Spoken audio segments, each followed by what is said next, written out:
Welcome to the study stream. आज date है 16 फरवरी 2024 और 16 फरवरी 2024 के करंट अफेयर से जितने भी इंपॉर्टेंट क्वेश्चन बने हैं इस वीडियो में डिस्कस करेंगे। इस वीडियो का पीडीएफ आप हमारे Telegram group the study stream से डाउनलोड कर सकते हैं। टेलीग्राम ग्रुप का लिंक इस वीडियो के डिस्क्रिप्शन में दिया गया है। तो चलिए शुरू करते हैं। पहला क्वेश्चन है, हाल ही में अंतर्राष्ट्रीय डार्विन दिवस कब मनाया गया है? तो अभी हाल ही में 12 फरवरी को अंतर्राष्ट्रीय डार्विन दिवस मनाया गया है। तो हर साल 12 फरवरी को चार्ल्स डार्विन के जन्मदिन के अवसर पर अंतर्राष्ट्रीय डार्विन दिवस मनाया जाता है। उनका जन्म 12 फरवरी 1809 को इंग्लैंड में हुआ था। यह दिन विज्ञान में चार्ल्स डार्विन के योगदान पर केंद्रित है और सामान्य रूप से विज्ञान को बढ़ावा देता है। डार्विन एक अंग्रेजी प्रकृतिवादी थे जिनके प्राकृतिक चयन द्वारा विकास के वैज्ञानिक सिद्धांत ने आधुनिक विकासवादी अध्ययन की नींव रखी थी। उनका यह प्रस्ताव कि जीवन की सभी प्रजातियां एक ही पूर्वज से उत्पन्न हुई हैं अब आमतौर पर स्वीकार कर लिया गया है और विज्ञान में एक मौलिक अवधारणा मानी जाती है। तो 1 फरवरी को भारतीय तटरक्षक दिवस मनाया गया है। 2 फरवरी को विश्व आर्द्रभूमि दिवस मनाया गया है। 4 फरवरी को अंतर्राष्ट्रीय मानव बंधुत्व दिवस मनाया गया है। 4 फरवरी को ही विश्व कैंसर दिवस भी मनाया गया है। 6 फरवरी को सुरक्षित इंटरनेट दिवस मनाया गया है। 7 फरवरी को राष्ट्रीय एड्स जागरूकता दिवस मनाया गया है। 10 फरवरी को विश्व दलहन दिवस मनाया गया है और 11 फरवरी को राष्ट्रीय कृमि मुक्ति दिवस मनाया गया है। नेक्स्ट क्वेश्चन है, हाल ही में सुत्तूर यात्रा महोत्सव 2024 कहाँ शुरू हुआ है? तो अभी हाल ही में कर्नाटक में सुत्तूर यात्रा महोत्सव 2024 शुरू हुआ है। तो ममनी उत्सव लद्दाख में शुरू हुआ है। डेजर्ट महोत्सव जैसलमेर में, नुआखाई महोत्सव उड़ीसा में शुरू हुआ है और चपचारकुट महोत्सव मिजोरम में शुरू हुआ है। हॉर्नबिल महोत्सव की बात करें तो ये नागालैंड से संबंधित है। अंबुबाची महोत्सव असम से संबंधित है और गुड़ी पड़वा महोत्सव महाराष्ट्र में शुरू किया गया है। ऐसे ही दोस मोचे महोत्सव लद्दाख में मनाया गया है। सुशासन महोत्सव नई दिल्ली में अभी हाल ही में मनाया गया है और बेरोल अजंता महोत्सव महाराष्ट्र में मनाया गया है और सुत्तूर यात्रा अभी हमने देखा कर्नाटक में मनाया गया है। अब कर्नाटक, तो ये देख सकते हैं मैप में कर्नाटक की राजधानी है बेंगलुरु और कर्नाटक के मुख्यमंत्री हैं श्री बसवराज बोम्बई। कर्नाटक के राज्यपाल की बात करें तो थावरचंद गहलोत यहाँ के राज्यपाल हैं। कर्नाटक में बनेरघट्ट राष्ट्रीय उद्यान है, बांदीपुर राष्ट्रीय उद्यान, कुद्रेमुख राष्ट्रीय उद्यान, अंसी राष्ट्रीय उद्यान और नागरहोल राष्ट्रीय उद्यान है। कर्नाटक में बेदार जनजाति, टोडा जनजाति, हक्की जनजाति, पिक्की जनजाति, ऐसे ही जेनुकुरबा और कुरुकुरबा, इनको संग पढ़ेंगे, जेनुकुरबा और कुडुकुरबा जनजातियाँ, ऐसे ही कोंडा, कपूस और सोलागा जनजातियाँ यहाँ पर पाई जाती हैं। यहाँ के लोक नृत्य की बात करें तो यक्षगान, कुनीता, कारगा, लाम्बी और बीरगासे यहाँ के प्रमुख लोक नृत्य हैं। भारत ने स्वदेशी high speed flying wing UAV का सफल परीक्षण कर्नाटक में किया है। रक्षा रमैया को कर्नाटक की टेबल टेनिस एसोसिएशन का अध्यक्ष बनाया गया है। नंबा कंबाला प्रतियोगिता का आयोजन बेंगलुरु में शुरू किया गया है और महिला नेतृत्व वाले स्टार्टअप्स की संख्या में बेंगलुरु जो है वो शीर्ष पर है। नीव लिटरेचर 2023 फेस्टिवल का आयोजन ये बंगाल नहीं है, ये है बेंगलुरु। तो ये बेंगलुरु में किया गया है, आपको PDF में सुधार दिया जाएगा। नेक्स्ट क्वेश्चन है, हाल ही में किस राज्य की कैबिनेट ने जादुई उपचार पर प्रतिबंध लगाने वाले विधेयक को मंजूरी दी है? तो अभी हाल ही में असम राज्य की कैबिनेट ने जादुई उपचार पर प्रतिबंध लगाने वाले विधेयक को मंजूरी दी है। तो असम सरकार ने शनिवार को उपचार के नाम पर जादुई उपचार की प्रथाओं को प्रतिबंधित करने और समाप्त करने के लिए एक विधेयक को मंजूरी दे दी।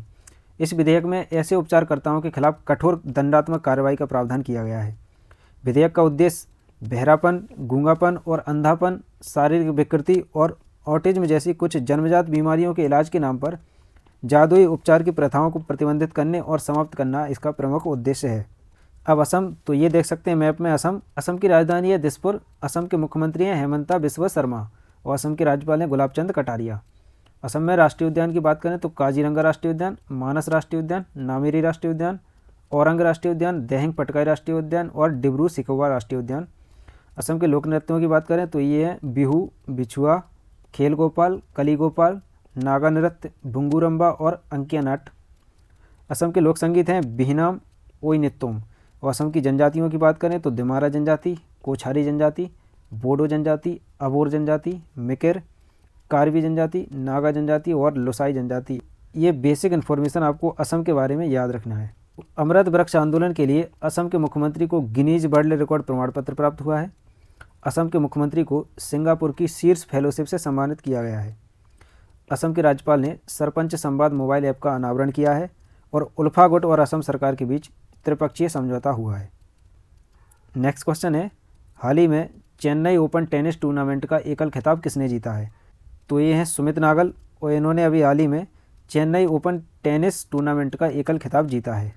तो भारत के शीर्ष एकल खिलाड़ी सुमित नागल ने चेन्नई ओपन टेनिस टूर्नामेंट का एकल खिताब अपने नाम कर लिया है। फाइनल में उन्होंने इटली के नकानार्दी को हराकर 5वां चैलेंजर स्तर का एकल खिताब जीता है। उन्होंने साल 2017 में बेंगलुरु ओपन में अपना पहला चैलेंजर जीता था और कुछ साल बाद ब्यूनस आयर्स चैलेंजर टाइटल जीता था। नेक्स्ट क्वेश्चन है, हाल ही में कौन दक्षिणी रेलवे की पहली ट्रांस वुमेन टीटीई नियुक्त की गई हैं? तो ये हैं सिंधु गणपति जी। तो सिंधु गणपति और ये दक्षिणी रेलवे की पहली ट्रांस वुमेन टीटीई नियुक्त हुई हैं। तो सिंधु गणपति को दक्षिणी रेलवे की पहली ट्रांस वुमेन ट्रैवलिंग टिकट परीक्षक यानी कि टीटीई के रूप में नियुक्त किया गया है। दक्षिणी रेलवे की पहली ट्रांस वुमेन ट्रैवलिंग टिकट परीक्षक टीटीई के रूप में सिंधु गणपति की नियुक्ति भारतीय कार्यबल में समावेशिता और स्वीकृति की दिशा में एक महत्वपूर्ण उपलब्धि है। अभी कुछ नियुक्तियों की बात करें तो भारतीय ओलंपिक संघ ने रघुराम अय्यर को सीईओ नियुक्त किया है। NIIFL ने संजीव अग्रवाल को अपना नया सीईओ नियुक्त किया है। इसी तरह एशियाई विकास बैंक के कार्यकारी निदेशक श्री विकासशील बने हैं और यूरोपीय निवेश बैंक के नए अध्यक्ष के रूप में नादिया कैल्विनो को नियुक्त किया गया है। नेशनल एसेट रिकंस्ट्रक्शन कंपनी के प्रबंध निदेशक के रूप में पी संतोष को नियुक्त किया गया है और AIRIA का नया अध्यक्ष शशि सिंह को नियुक्त किया गया है। 16वें वित्त आयोग का चेयरमैन अरविंद पनगड़िया को बनाया गया है और राष्ट्रीय कानूनी सेवा प्राधिकरण यानी कि नालसा का कार्यकारी अध्यक्ष संजीव खन्ना को नियुक्त किया गया है। नेक्स्ट क्वेश्चन है, हाल ही में किस राज्य ने देश में पहली बार सेमीकंडक्टर नीति लागू की है? तो अभी हाल ही में उत्तर प्रदेश सरकार ने सेमीकंडक्टर नीति लागू की है। अब उत्तर प्रदेश, तो ये देख सकते हैं मैप में उत्तर प्रदेश की राजधानी है लखनऊ, मुख्यमंत्री है योगी आदित्यनाथ जी। उत्तर प्रदेश के राज्यपाल हैं आनंदीबेन पटेल। उत्तर प्रदेश में एक ही राष्ट्रीय उद्यान है जो है दुधवा राष्ट्रीय उद्यान। उत्तर प्रदेश के लोक संगीत हैं सोहर, कजरी, होरी, तीज गीत और ढोला गीत। उत्तर प्रदेश के लोक नृत्यों की बात करें तो रासलीला, नौटंकी, झूला, कजरी, जद्दा, चाचरी और जैता। उत्तर प्रदेश के लोकनाट्य हैं नौटंकी और रासलीला। उत्तर प्रदेश की जनजातियां हैं गोंड, भोटिया, जौनसारी, थारूभंगी, राजी और बोक्सा। तो इतनी बेसिक इन्फॉर्मेशन उत्तर प्रदेश के बारे में याद रखना है। भारत की पहली AICT लखनऊ में बनेगी। सबसे लंबी सोलर साइट लाइन स्थापना का विश्व रिकॉर्ड अयोध्या में बना है और अयोध्या के ही बेसन के लड्डू को GI टैग मिला है।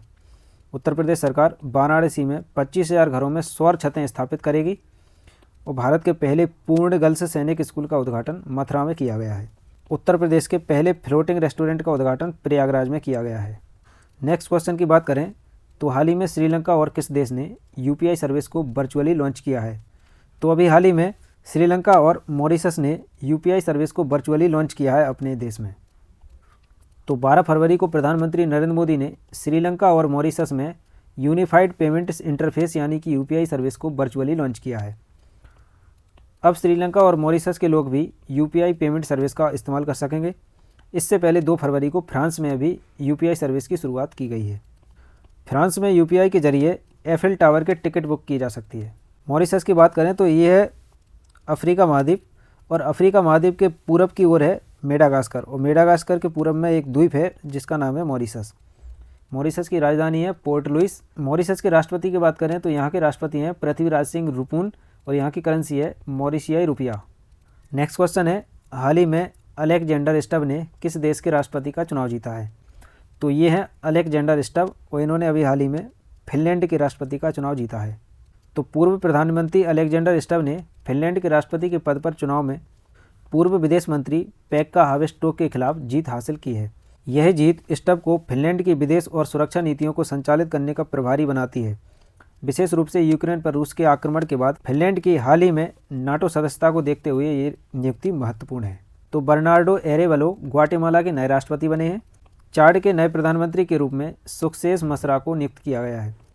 कांगो लोकतांत्रिक गणराज्य के नए राष्ट्रपति के रूप में फेलिक्स त्सेसिकेदी ने शपथ ली है और मिस्र के नए राष्ट्रपति ने 89.6% वोट के साथ तीसरा कार्यकाल जीता है। एंड्री राजोएलिना को मेडागास्कर का फिर से राष्ट्रपति चुना गया है और न्यूजीलैंड के प्रधानमंत्री के रूप में क्रिस्टोफर लक्सन ने शपथ ली है। नेक्स्ट क्वेश्चन है, हाल ही में किस देश ने मौत की सजा पाए 8 पूर्व भारतीय नौसैनिकों को रिहा किया है? तो अभी हाल ही में कतर ने मौत की सज़ा पाए गए 8 पूर्व भारतीय नौसैनिकों को रिहा कर दिया है। नेक्स्ट क्वेश्चन है, हाल ही में वनडे में दोहरा शतक लगाने वाले पहले श्रीलंकाई क्रिकेटर कौन बने हैं? तो ये है पथुम निशंका और ये अभी हाल ही में वनडे में दोहरा शतक लगाने वाले पहले श्रीलंकाई क्रिकेटर बन गए हैं। तो पथुम निशंका ने वनडे इंटरनेशनल में दोहरा शतक लगाने वाले पहले श्रीलंकाई क्रिकेटर बनकर इतिहास रच दिया है।